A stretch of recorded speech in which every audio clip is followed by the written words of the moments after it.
Hay lugares en un mapa que parecen diminutos, casi anecdóticos. Hormuz es uno de ellos.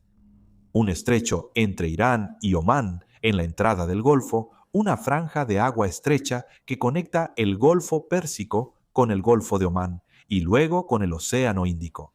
Dicho así, no parece nada espectacular. Sin embargo, en 2025, casi 20 millones de barriles por día pasaron por ahí. Eso representa aproximadamente una cuarta parte del comercio marítimo mundial de petróleo. Y eso no es todo.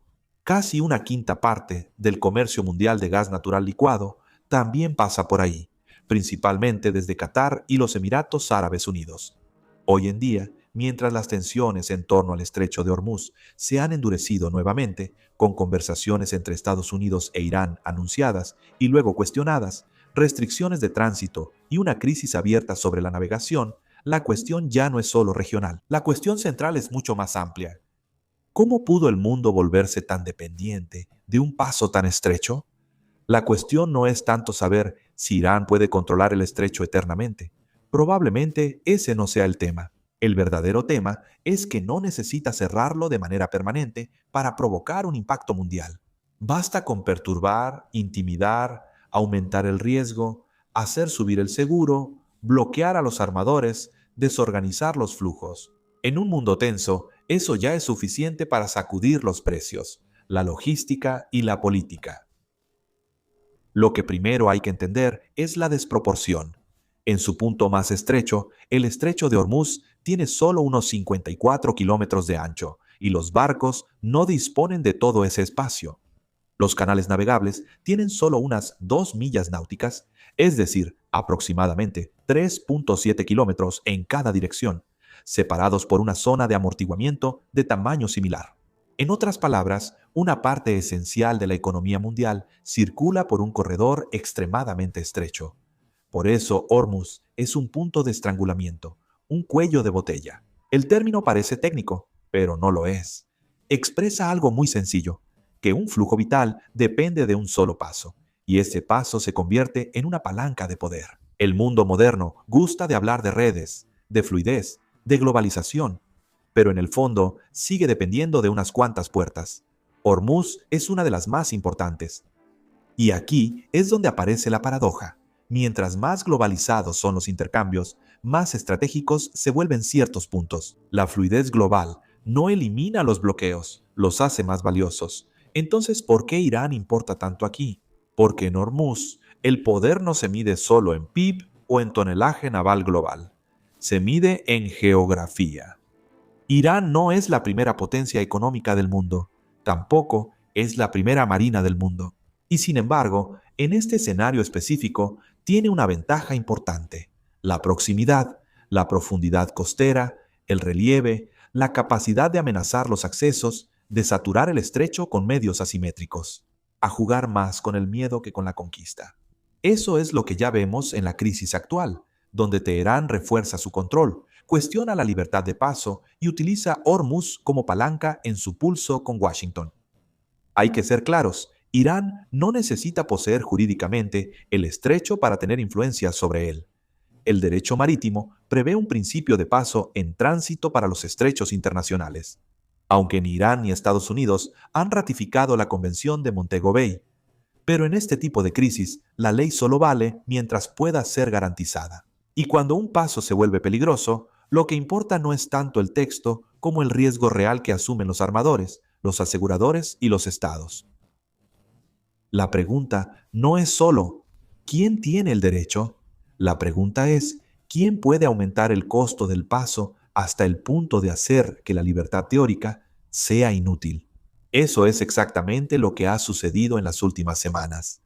Las aseguradoras marítimas han cancelado o encarecido bruscamente ciertas coberturas de guerra. Los costos del transporte marítimo se dispararon y decenas. Luego cientos de barcos quedaron bloqueados o desviados.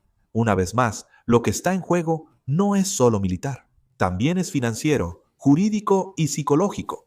Lo importante es que esta estrategia le conviene perfectamente a Irán. ¿Por qué?, me preguntarán. Porque permite jugar en un terreno donde la superioridad estadounidense es menos abrumadora que en alta mar o en una guerra convencional clásica. En un espacio estrecho, saturado, cerca de las costas iraníes, la amenaza no necesita ser permanente para ser creíble. Algunos incidentes, algunas interceptaciones, algunos ataques selectivos, unos días de incertidumbre pueden ser suficientes para producir un efecto desproporcionado. Y eso es precisamente la lógica iraní en Hormuz. No se trata de vencer frontalmente a la primera potencia naval del mundo, sino de hacer que el costo de la libertad de circulación sea lo suficientemente alto como para que todos se vean obligados a recalcular. El objetivo no es solo militar, es diplomático, psicológico y económico. El error clásico es reducir el estrecho de Hormuz a una simple válvula petrolera. Por supuesto, el petróleo es central.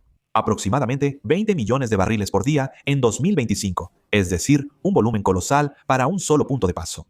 Pero el estrecho también concentra una parte decisiva del gas natural licuado mundial. En 2025 más de 110 mil millones de metros cúbicos de GNL transitaron por ahí. Aproximadamente el 93% de las exportaciones de GNL de Qatar y el 96% de las de los Emiratos Árabes Unidos pasan por el estrecho de Hormuz. Y, lo más importante, no existe una ruta alternativa real para estos volúmenes de gas. Así que, cuando se bloquea el estrecho de Hormuz, no solo los mercados petroleros se alteran, también son los mercados del gas, de la electricidad, de la industria pesada, de la química y de los fertilizantes. La Agencia Internacional de Energía recuerda además que más del 30% del comercio mundial de urea, alrededor del 20% del amoníaco y del fosfato, así como una parte significativa del aluminio y del azufre, también transitan por este corredor. En otras palabras, esto también afecta a la agricultura, los metales, la construcción y al final de la cadena, los precios de los alimentos. Lo que hay que entender es que un impacto en el estrecho de Hormuz nunca es un impacto local, es una onda de propagación. El buque tanque no llega, falta gas, los costos suben, los estados recurren a sus reservas, las industrias toman decisiones, los bancos centrales dudan, los gobiernos subsidian y, muy rápido, una crisis geopolítica se convierte en una crisis económica y luego social. Es este mecanismo el que hay que dejar muy claro. Cuando un estrecho como el de Hormuz se tensa, no solo los operadores del mercado o las cancillerías se inquietan, también las refinerías se anticipan, las industrias revisan sus compras, los transportistas aumentan sus tarifas. Los estados temen el regreso de la inflación energética y detrás de la inflación energética siempre está la misma cadena. Aumento de los costos de producción, aumento de los precios, presión sobre el poder adquisitivo, nerviosismo político. En otras palabras, un incidente naval en el Golfo puede terminar afectando una factura de electricidad en Europa, el precio de un fertilizante en Asia o el costo del transporte en otra parte del mundo. Por eso Hormuz va mucho más allá de solo Medio Oriente. Pero este impacto no se distribuye de manera igual. Y es ahí donde aparece otra jerarquía, mucho más discreta, la de las dependencias regionales. A menudo se escucha, si Hormuz se cierra, Estados Unidos sufrirá. Pues sí, pero no de la misma manera que los demás. Estados Unidos sigue expuesto a los precios mundiales, obviamente, pero su dependencia física y directa del petróleo que pasa por Hormuz es mucho menor que antes. En 2024, solo importaban alrededor de 0,5 millones de barriles por día a través de este paso, es decir, el 7% de sus importaciones de crudo y el 2% de su consumo de líquidos petroleros, es muy poco comparado con Asia. Asia, en cambio, es el gran cliente cautivo de Hormuz.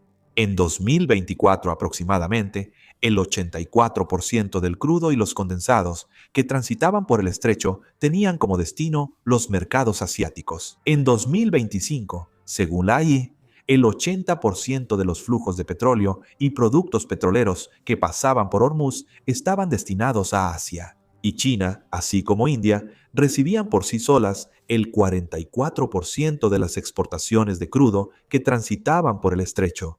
Para el GNL es aún más evidente. El 90% del gas exportado a través de Hormuz iba a Asia. Eso significa algo muy importante. el cierre de Hormuz no es solo una crisis de Medio Oriente, es potencialmente una crisis asiática con efectos globales. Y es ahí donde el tema se vuelve geopolítico en el sentido más fuerte, porque si Asia es la fábrica del mundo y uno de los principales motores de la demanda energética, entonces golpear Hormuz es golpear indirectamente una parte central de la economía global. Ante esto, podríamos tranquilizarnos y decir, ¿pero hay rutas alternativas? ¿Reservas estratégicas? Es cierto, en parte, Arabia Saudita y los Emiratos sí cuentan con capacidades que les permiten sortear parcialmente Hormuz, pero siguen siendo limitadas. La AIE estima la capacidad de redirección disponible entre 3.5 y 6.5 millones de barriles por día, muy lejos de los 20 millones de barriles por día que transitaron por el estrecho en 2025. La EIA estadounidense evaluaba por su parte alrededor de 2.6 millones de barriles por día la capacidad excedente movilizable a partir de las infraestructuras sauditas y emiratíes en ciertas condiciones. En otras palabras, se puede amortiguar, pero no reemplazar. Y para el gas, el problema es aún más grave. Para los volúmenes cataríes y emiratíes que pasan por Hormuz, no existe una alternativa terrestre seria capaz de absorber el impacto. Es una realidad muy simple. Para una parte del GNL mundial, Hormuz no es una ruta entre otras, es la ruta. Por eso la frase "el mundo paga" no es una exageración. Es casi literal. En el fondo, Hormuz nos recuerda una verdad que muchos habían olvidado. La globalización no ha abolido la geografía, la ha vuelto más despiadada. Hemos construido un sistema económico presentado como inmenso, complejo, interconectado y sofisticado, pero este sistema sigue dependiendo de unos cuantos estrechos, de unos cuantos puertos, de unos cuantos ductos, de unos cuantos puntos de paso. Lo que está en juego hoy en Hormuz no es solo la confrontación entre Teherán y Washington, ni siquiera el destino del Golfo. Lo que está en juego es la vulnerabilidad estructural de un orden mundial que se creía fluido y que redescubre que todavía depende de ciertos cuellos de botella marítimos, cuellos de botella energéticos, cuellos de botella geográficos. La cuestión ya no es solo saber si Hormuz será reabierto mañana, de manera provisional o bajo escolta. La verdadera pregunta es mucho más inquietante. ¿Cuánto tiempo más podrá el mundo pretender ser estable cuando una parte decisiva de su energía pasa por un corredor tan estrecho, tan vulnerable y tan expuesto a las relaciones de poder?